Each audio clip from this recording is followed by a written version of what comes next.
H কমাকে এবং ব্যাসার্ধ দেওয়া আছে ছোট হাতের আর।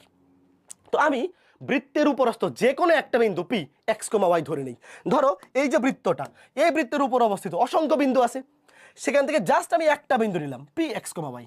তাহলে আমি বলতে পারি না সিপি মানে কেন্দ্র থেকে এই পরিধির উপরস্থ এই বিন্দু দূরত্ব কি ব্যাসার্ধের সমান। দেখো সিপি সমান আর, এটা বলতে পারি না? অবশ্যই বলতে পারি। ভাইয়া বৃত্তের কেন্দ্র থেকে পরিধির উপরস্থ যে কোনো বিন্দুর দূরত্বই তো ওই বৃত্তের ব্যাসার্ধ। তাহলে এইবার যদি আমি সিপি বাইর করি, দুই বিন্দুর মধ্যবর্তী দূরত্ব নির্ণয় সূত্র দিয়ে root over of x minus H whole square plus Y minus k whole square equal to ব্যাসার্ধ। এইবার রুট ওভার রাখলে তো খারাপ দেখা যায়, সমীকরণটাকে সুন্দর বানানোর জন্য উভয় পক্ষকে বর্গ করে দিলাম। এইবার এটা আমরা মুখস্থ করবো। দেখো এটা একদম ঠুট মুখস্থ করে ফেলো, ঠুটস্থ করে ফেলো। দেখো যদি কোনো বৃত্তের কেন্দ্র হয় এইচ কমাকে এবং ব্যাসার্ধ হয় ছোট হাতের আর, তাহলে সেই বৃত্তের সমীকরণ হবে x minus H whole square plus Y minus k whole square equal to ব্যাসার্ধ স্কোয়ার। তো পরীক্ষায় ধরো তোমাকে একটা কেন্দ্র ব্যাসার্ধ দিয়ে দিছে বৃত্তের, তোমাকে বললো বৃত্তের সমীকরণটা বের করো, তুমি পারবে না, জাস্ট এই সমীকরণ দিয়ে বের করে ফেলবা। উল্টা জিনিসও পরীক্ষায় আসতে পারে, ধরো তোমাকে এই সমীকরণটা দিয়ে দিছে, দিয়ে বলছে এবার তুমি কেন্দ্র ব্যাসার্ধ বের করো, পারবা? দেখো ধরো তোমাকে সমীকরণটা দিয়ে দিছে x minus H whole square plus Y minus k whole square equal to ব্যাসার্ধ স্কোয়ার। তো এখান থেকে কেন্দ্র ব্যাসার্ধ কত হবে? কেন্দ্র হবে এইচ কমাকে, ব্যাসার্ধ হবে আর। আমি আরেকবার উদাহরণ দিয়ে বোঝাচ্ছি, তুমি আগে এই সূত্রটা মুখস্থ করো যে কেন্দ্র যদি হয় এইচ কমাকে ব্যাসার্ধ আর, তাহলে সমীকরণ x minus H whole square plus Y minus k whole square equal to ব্যাসার্ধ স্কোয়ার। ঠিক আছে, আশা করি তোমরা এই জিনিসটা মুখস্থ করতে পারছো।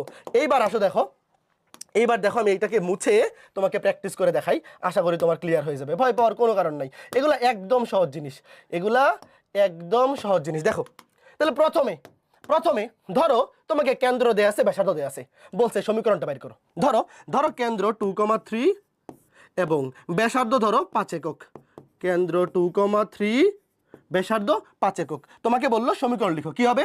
সমীকরণ হবে এক্স মাইনাস এইচ, এইচ এর মান 2, X minus 2 whole square plus Y minus K, K এর মান হচ্ছে 3, ওয়াই মাইনাস 3 হোল স্কোয়ার সমান ব্যাসার্ধ স্কোয়ার, 5 কে স্কোয়ার করলে 25। আচ্ছা এইভাবে লিখে রাখি 5 স্কোয়ার, 5 কে স্কোয়ার করলে 25, আমি জাস্ট এভাবে লিখে রাখছি। কথা বুঝছো? খুবই সিম্পল না? X minus 2 whole square plus Y minus 3 whole square equal to ব্যাসার্ধ স্কোয়ার।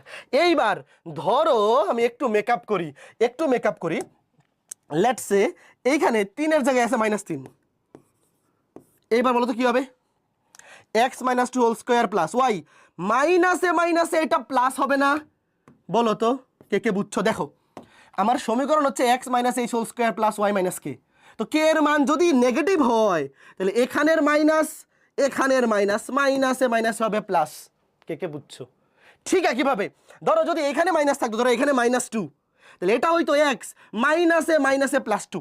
তোমরা কি কথা বুঝছো? আশা করি বুঝতে পারছো। তো এইটা গেল যদি কেন্দ্র ব্যাসার্ধ দিয়ে বলে সমীকরণ বের করো, তোমরা এখন পারবা। এইবার উল্টা জিনিস, যদি সমীকরণ দিয়ে বলে কেন্দ্র ব্যাসার্ধ বের করো, দেখো X minus H plus Y minus K, তাহলে এখানে এইচ এর মান 2, কে এর মান 3, তাহলে স্থানাঙ্ক কি হবে কেন্দ্রের? 2,3।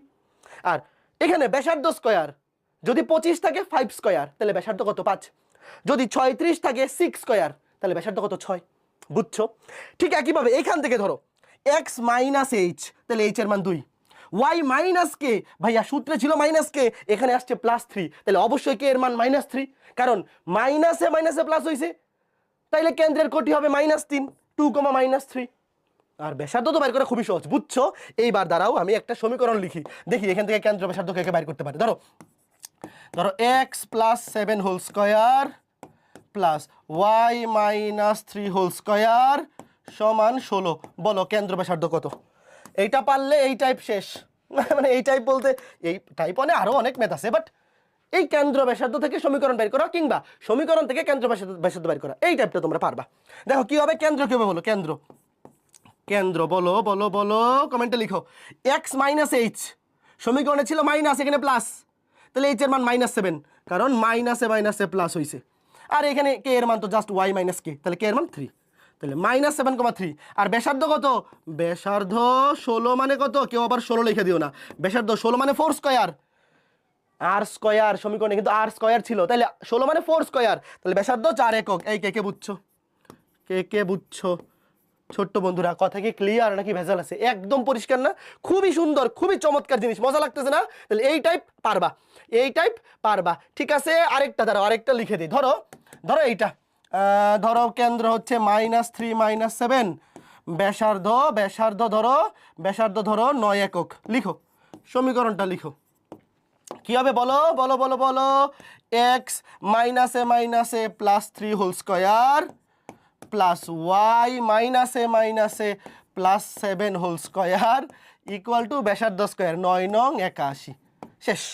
সিমিলার উল্টা জিনিসটাও পারতে হবে যদি সমীকরণ দিয়ে বলে কেন্দ্র ব্যাসার্ধ বের করো। তাহলে এইবার এই যে সমীকরণটা, এই সমীকরণটাকে বলে বৃত্তের কেন্দ্র ব্যাসার্ধ বিশিষ্ট সমীকরণ। ধরো একটা বৃত্তের কেন্দ্র ব্যাসার্ধ দেওয়া আছে, তুমি ডিরেক্ট এই সূত্র বসে সমীকরণ বের করে ফেলবা।